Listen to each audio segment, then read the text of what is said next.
سلام دوستای گلم، خوبین، خوشین، سلامتین. امیدوارم حال دلتون همیشه خوب باشه. امروز اومدم با آموزش شیوید بابیشکای گیلانی. برای درست کردن این غذا نیاز داریم به مرغ، روغن، شوید، سیر، آب لیمو تازه، پیاز، تخم مرغ و ادویه ها، نمک و فلفل و زردچوبه.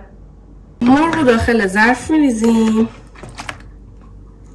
و بهش ادویه ها، نمک و فلفل زردچوبه اضافه میکنیم.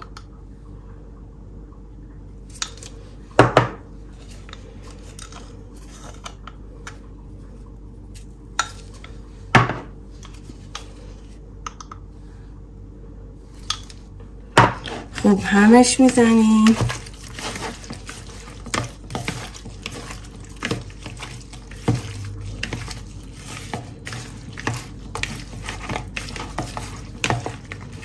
خوب که مخلوطش کردیم میذاریم 1 ساعتی بمونه تا قشنگ مواد به خورد مرغ بره. و اینکه من از سینه مرغ خورد شده استفاده میکنم. شما از هر قسمت مرغ که دوست دارید میتونید استفاده کنید. بره که 1 ساعتی بمونه. خب مرغ 1 ساعتی موند. الان با روغن کم سرخش میکنیم. تابه که داغ شد روغن رو بهش اضافه میکنم و بعد اینکه روغن داغ شد مرغ رو داخلش میریزم.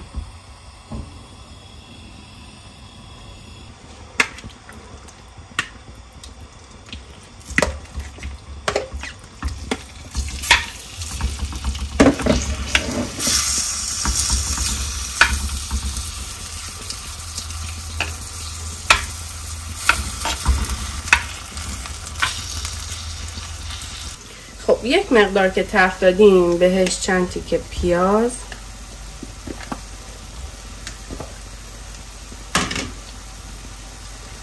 و سیر اضافه میکنیم. یکم مخلوطش میکنیم.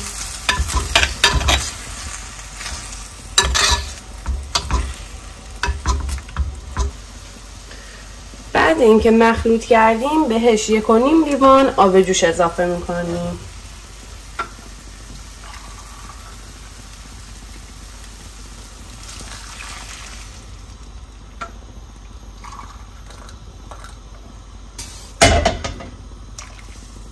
حالا در دیگو میذاریم و 45 دقیقه بهش زمان میدیم تا مرغ قشنگ بپزه.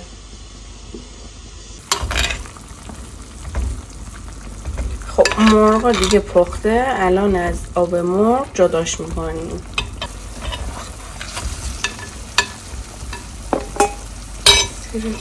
خاموش کنم.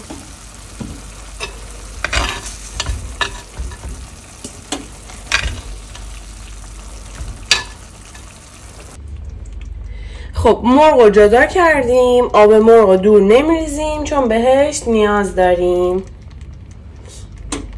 زیر مایتابه رو روشن میکنیم. داغ که شد بهش روغن رو اضافه میکنیم.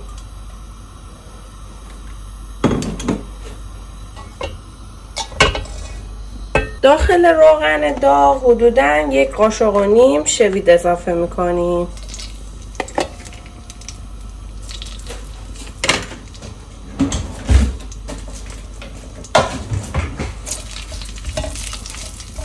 خوب تفتش میدیم.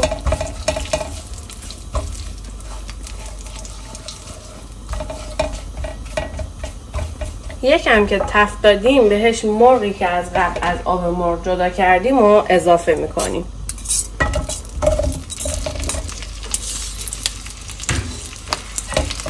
خوب مخلوط میکنیم.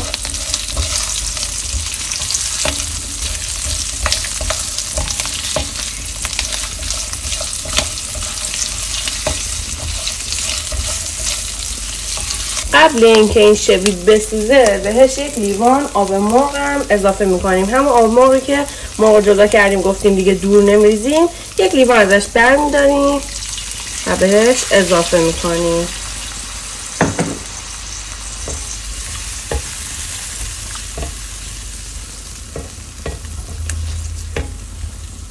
خب حالا شعله‌ش رو خیلی کم میکنیم. درش رو میذاریم تا قشنگ جا بیفته.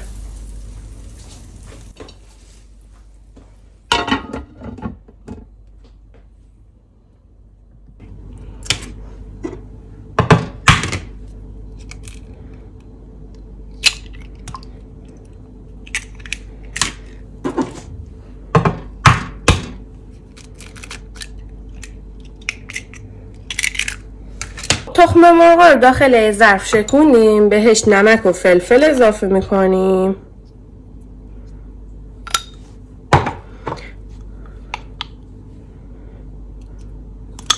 و خوب مخلوطش میکنیم.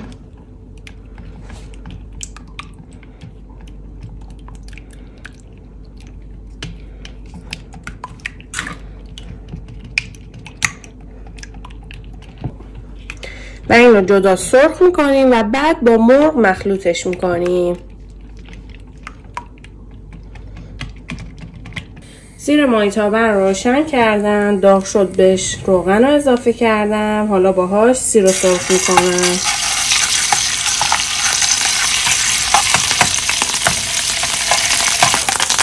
در حال سرخ شدن تخم مرغم بهش اضافه میکنم.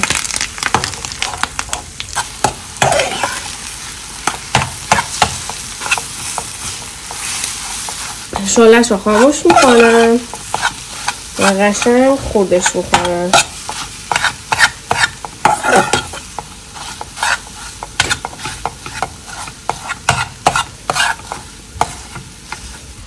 این شیوید بابیشکا نباید آبدار باشه. یکم که هنوز مونده آب خشک بشه تخم مرغ رو بهش اضافه میکنم تا با هم جا بیفته. تخم مرغی که از قبل سرخ کرده بودیم.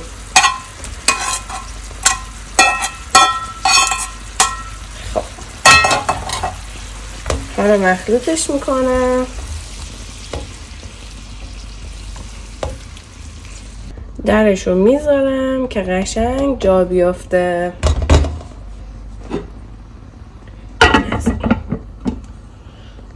در حال جا افتادنه یک مقدار هم آب لیمو بهش اضافه میکنیم.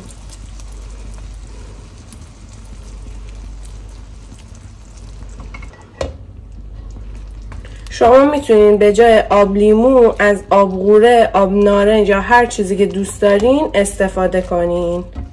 خب اینم از شیوید بابیشکا که آماده است.